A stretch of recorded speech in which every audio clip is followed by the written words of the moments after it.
Video দেখে মনে হচ্ছে এটা কি আদৌ একটা বাংলা গানের ভিডিও।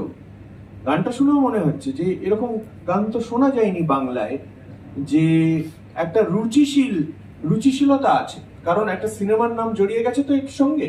যদিও সেটা এই মুহূর্তে খুব যে ভ্যালিড তা নয়, সিনেমাটা পরে তৈরি হবে, গানটা আগে রিলিজ হয়ে গেল। চলেছি